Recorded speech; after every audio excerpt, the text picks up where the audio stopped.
the Kalos region, the forgotten region until super recently. Thanks, Pokemon Legends ZA. This Pokemon region has a lore with a whirlwind of secrets that date back over 3,000 years ago. And if you played Legends ZA, you probably know how it ends. But there's a lot of history in between that doesn't get talked about or has been forgotten with time. I fell in love with the story of Pokemon Legends ZA. I also fell in love with the Kalos region. This game completely charmed me. From Floette and AZ being a dynamic duo that warmed my little heart, to me being completely enthralled with the story from start to finish, and the character development. Unfortunately, there were parts that I didn't fully understand about the history, and I had to look up throughout the story because there were some holes in my memory. That's why I wanted to make a super chill video where I discuss the history of this Pokemon region from 3,000 years ago right up until the start of Pokemon Legends ZA. Warning, there might be some spoilers for ZA in here, so just an FYI. Also, the sources will be linked in the description down below. And while I explain the history, I will be in Lumio City in Pokemon Legends ZA shiny hunting. At the end of the video, I will showcase what shinies I got. Let's jump into the video.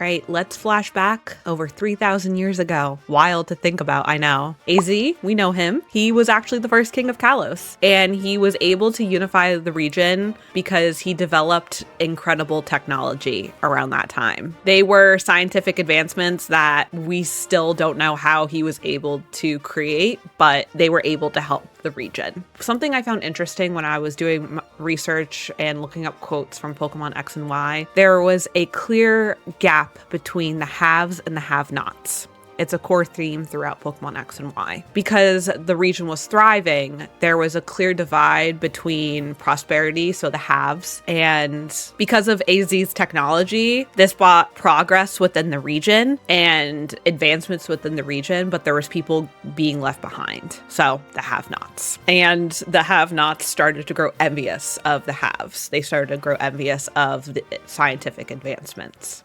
Did you know that AZ had a younger brother? Wild. It is said that AZ's younger brother wanted to seize the Kalos region. AZ's brother was able to take advantage of the have-nots and the scientific advancements that they did not benefit from, so he was able to develop an army because he wanted power over the Kalos region. And he readied up his army, and he was ready to overthrow AZ and his entire regime. And so that's how the Kalos War began.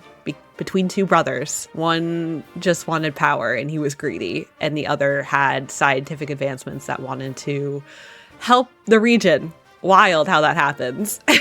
AZ couldn't sit and watch his kingdom fall, so he set the Kalos army, which was a combination of super powerful Pokemon and men, to fight the threat of AZ's brother. And Pokemon that had these really powerful moves and special powers were just used as tools to help in their conflict. And in order to win, soldiers tried to gather as many unique Pokemon that had super powerful moves together. Unfortunately, AZ's Floette, which had the Eternal Flower, and the Pokemon that he received from his late mother, was forcibly taken from him because his Floette was one of the Pokemon that had unique and super strong powers. A few years later, it was found out that AZ's Floette did not make it, which was heartbreaking. And out of grief, he wanted to restore life to his beloved Floette. So that is what created the ultimate weapon.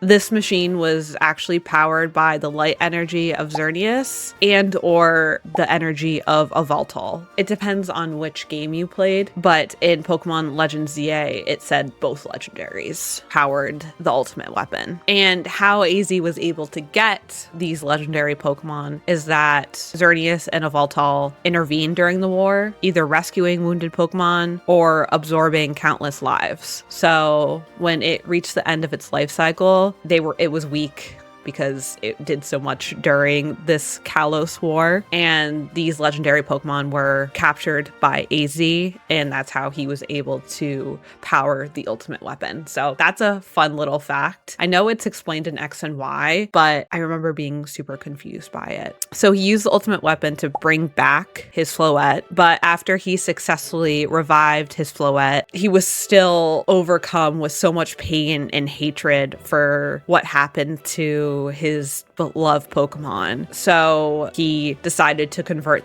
the ultimate weapon into a machine that destroyed everything and destroyed the entire Kalos region. He ended the war by wiping out so many lives on both sides. After Floette learned what happened and what AZ did, and Floette found out that AZ used energy to revive its life from other Pokemon, Floette wanted nothing to do with AZ and she disappeared. AZ was super surprised and saddened by Floette disappearing, but then he realized what he truly has done. He destroyed the region that he loved so much because of hatred and rage. Eventually, he just left the region. He abandoned it completely.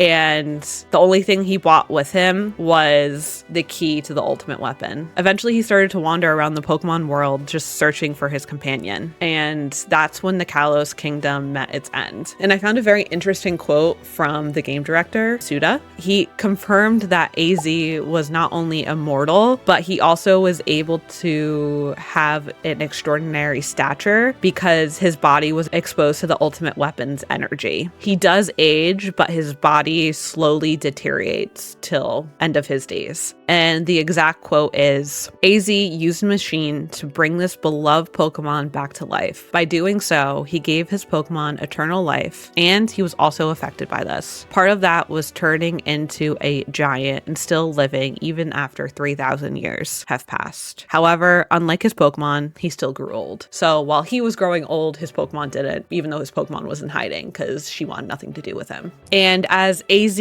wandered throughout the world, he encountered so many different historical events within the Pokemon world in general. 3,000 years prior to Pokemon Sword and Shield, he actually traveled to the Galar region and he witnessed the Darkest Day. And if you've played Pokemon Sword and Shield, you know about the Darkest Day. He actually saw the first one. So that's super interesting. And this is a spoiler warning for Pokemon Legends ZA because more lore was dropped within ZA. But 2,000 years prior, during AZ's aimless wandering around the Pokemon world, there was a man of great power that asked to help him protect the Kalos region. And as an attempt to atone to Floette for what he had done, he built a device that would share the eternal life that he bestowed on her. It's called Ange, and it's embedded in the Prism Tower. He dreamed of the day he could use Ange after reuniting with Floette, but that day did not come to pass, and AZ planned to use it once he was reunited with Floette, but the device would lay dormant until the events of Pokemon Legends ZA. And 1,000 years prior to the events of Pokemon Omega Ruby and Alpha Sapphire, AZ traveled to the Hoenn region and planted a flower in front of the Cave of Origin, where an eternal flower can be found. And he actually witnessed the OG battle between Mega Rayquaza with Primal Groudon and Primal Kyogre. So he was able to witness these super powerful Mega Pokemon and legendaries fighting each other. And you might be asking, okay, Colleen, we know what AZ did, but what happened to AZ's brother after the Kalos War ended? Well, somehow AZ's brother was able to survive, and he saw the devastation of the Kalos region. He decided to put his evil master plan aside, and he wanted to seal the ultimate weapon down below the ground. The ultimate weapon was actually located where Geosin Town will be later founded. And AZ's brother took advice and guidance from those who survived the Kalos War and was nominated king by the people of the Kalos region. It took a while, but eventually the region weapon would rebuild and recover from the devastation of AZ's grief. AZ's brother started a lineage and told his descendants the secret location of the ultimate weapon. They passed down the secret through generations as they wanted world peace and they did not want anything else to happen to the region. And then let's enter the beginning of X and Y, when that all did not go according to plan. So if you did not play Pokemon X and Y, they did not really mention this in ZA, but there was a descendant of AZ's brother, and his name was Lysandre. Yes, the Lysandre. He's a descendant of AZ's brother and that entire lineage. At first, Lysandre's story started when he went around the Kalos region and he helped others within the Kalos region with his Pokemon. Those people were super grateful, but eventually they began to take his help for granted and demanded more and more help, which eventually led Lysandre to completely lose faith in humanity and form Team Flare. And he wanted to use AZ's ultimate weapon to blast the entire region away. Only the members of Team Flare he wanted to remain. Team Flare was an organization whose goal is to create a beautiful and better world while making money. That's a little dystopian, don't you think, Team Flare? That's not the best. How can you do that? Is that even possible? But Lysandre did confirm in X and Y that he was a descendant of AZ's brother. A quote from Pokemon X and Y is true. I'm a descendant of the king's younger brother. This is what he tells the player, so us, playing the game for the first time when we meet him in the Lysandre Cafe in Lumio City. But because he is the last descendant of AZ's brother's bloodline, he knew the exact location of the ultimate weapon. So that's how he was able to easily find the ultimate weapon, because he knew exactly where it was and he knew exactly how to power it. He knew exactly what to do. And there was some interesting game dialogue within Pokemon X and Y that confirmed that the legendaries, both Xerneas and or Yveltal, depending on which game you choose, or just Pokemon Legends ZA. Some of the game dialogue include, that's right, the legendary Pokemon is deep within our secret headquarters, but its energy is being absorbed into the ultimate weapon. Another quote, the power of the legendary Pokemon, the power to grant/steal life to all around it. It's this mysterious ability that even scientists like us haven't been able to really decode. What do you think will happen to the world if we fuel the ultimate weapon with something like that? Another quote, the ultimate weapon's flower has finally bloomed above the soil. Don't you find its beauty captivating?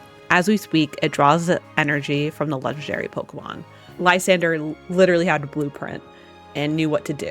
The only thing that was missing was the key. So he has been searching for AZ all along.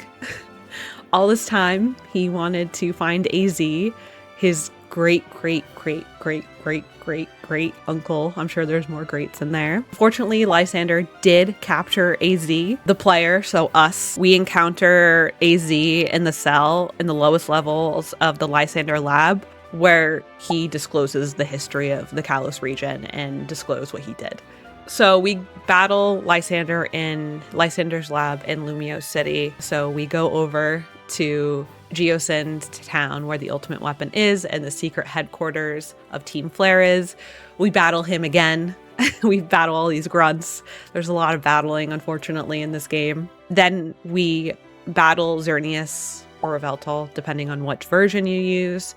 In Legends ZA, it said that we battled both of them. And then after we defeat them, we then battle Lysandre again, and he's defeated. Even though we did defeat him, the player tries to reason with him and say, hey, don't do this. This is a really bad idea. And Lysandre doesn't listen, so he still fires the ultimate weapon, but it destroys itself. It completely buries Lysandre in the entire secret headquarters of Team Flare, which completely disbanded Team Flare. Then the player, us, we go to the Pokemon League, we defeat the Elite Four, we defeat the champion, and then we become the champion. After we defeat everyone, and at the end of the game, They throw a huge parade for us, and AZ is now free from the prison that was in Lysandre's lab, and he thanks us for stopping the weapon for being used again. And during the parade, to celebrate our success, AZ approaches the stage and challenges us to a battle, wishing to learn what a trainer truly is. So we fight him in battle, and after the battle, AZ smiles, thanking the player for freeing him from long torment. And then the most emotional part, he sees a sparkle in the sky, and having sensed that AZ's heart is free and liberated, his beloved Floette, who was granted eternal life alongside AZ 3,000 years earlier, finally returns to him. And he claps to his knees, overjoyed that his Pokemon finally returns. And we get this meme. I use this meme way too often. And that's the history of the Kalos region right before ZA. Would you like me to do a video that includes ZA? I didn't include ZA in this video because I figured people would want to play ZA. But if you don't want to play Legend ZA or know the history, and if you want me to include Legend ZA in the next video, let me know. So you might be wondering, how did I do with my shiny hunting? Let me tell you. So I was ending recording for the night, and I just wanted to check a few more spots, and the spot that I love to check is 15. It has some of my favorite Pokemon. No, is it 15? Yeah, 15. Some of my favorite Pokemon, from Pumpkaboo to Bayonet. I love this wild zone. And a Pokemon that I've been trying to get is Shiny Alpha Bayonet. And I saw it, and I got very excited. I was like, oh my gosh, it's here. I accidentally threw my Master Ball. I don't know if you saw it in the clip, but I threw my Master Ball at it. So not only did I get a Shiny Alpha Bayonet, it is caught in a Master Ball. So this Bayonet is very special. I also got a Shiny Alpha Pumpkaboo. So I got 2 Shiny Alphas. It usually does not happen, but very lucky. And then the first Shiny I got was a Magikarp. So I think we did pretty lucky with that. This Bayonet is caught in a Master Ball. But that's a little bit of what I caught during my telling of the history of Kalos, Shiny Hunting in Kalos. Don't you love it? And I caught 1 Kalos Pokemon, so even better. Love Pumpkaboo. Definitely one of my favorites. Thank you so much for watching. I super appreciate it. If you like this video, please give it a thumbs up and subscribe. There's a lot more lore into the Kalos region, like the fairy Pokemon mega evolutions. Like I know I touched on Mega Rayquaza, Primal Groudon, Kyogre, but the ultimate weapon did have something to do with Mega Stones being created. It's very interesting. So if you want me to make a whole video about the history of Mega Evolutions, where they are now, let me know in the comments down below. But what do you think of the history of the Kalos region? I feel like it didn't get as much love as it did because X and Y seemed to be a splash in the pan, but now it's being brought up as a very intense lore of the Pokemon world that we don't really talk about a lot. But yeah, what do you think of the Kalos region? What's your favorite part? What's something you didn't know? What's your least favorite part? What do you think they could have expanded on more? I hope you all have a wonderful day, and I will talk to you soon. Bye everyone.